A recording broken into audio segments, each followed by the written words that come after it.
Pemirsa, Kepolisian Sektor Busungbiu melakukan proses penyidikan terhadap kasus penembakan sepupu yang terjadi di wilayah Pangkung Bebek, Banjar Dinas Puncak Sari, Desa Puncak Sari, Kecamatan Busungbiu, Buleleng. 4 hari berselang sejak kasus penembakan terjadi, polisi langsung melakukan rekonstruksi di tempat kejadian perkara Selasa kemarin. Proses rekonstruksi tertembaknya sepupu di Busungbiu tersebut mendapat pengawalan ketat dari aparat kepolisian Polsek Busungbiu. Polsek Busungbiu menurunkan seluruh personel Babin Kamtibmas dan Reskrim untuk mengawal jalannya rekonstruksi. Sementara masyarakat juga dibuat penasaran dengan jalannya proses rekonstruksi. Warga sudah mulai berkumpul di depan Balai Banjar Dinas Puncak Sari. Setelah sebelumnya, Wayan Suarja terkena tembakan peluru nyasar saat memanjat pohon kelapa di kebun miliknya yang dilakukan oleh sepupunya. Kronologisnya, pelaku melihat seekor kera bergelantungan di pohon cengkeh. Tepat di belakang pohon cengkeh itu terdapat pohon kelapa yang sedang dipanjat oleh Suarja.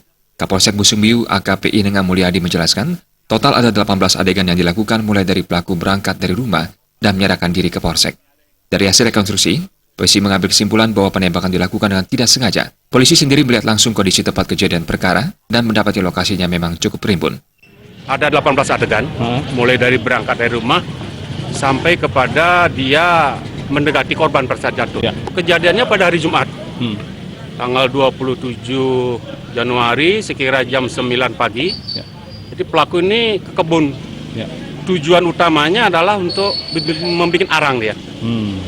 Namun di tengah perjalanan karena dia melihat ada seekor kera, akhirnya dia meninggalkan teman-temannya yang satu rombongan itu.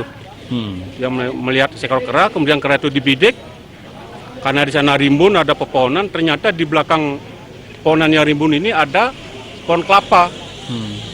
Nah, di pohon kelapa itu adalah si korban ini yang sedang mencari jandur di atas, sehingga dia terkena sasaran tembakan. Sementara itu, salah satu kerabat korban Gedesaan Tiga Giri mengatakan, saat ini pihak keluarga sudah bisa menerima kematian korban. Korban meninggalkan seorang istri yakni Kadek Ariarti, serta 2 orang anak masing-masing Putu Ariana dan Kadek Sofi. Selain itu, istri korban juga disebut dalam kondisi hamil. Anaknya 2, masih dalam kandungan 1. Oh, yang pertama berarti yang di luar 1 Sudah kelas 2 SMA. Pak, jenazahnya sendiri sudah dikubur atau sudah dibakar dari kapan, Pak? 2 hari yang lalu. Oh, 2 hari. Korban sendiri telah disemayamkan pada minggu lalu.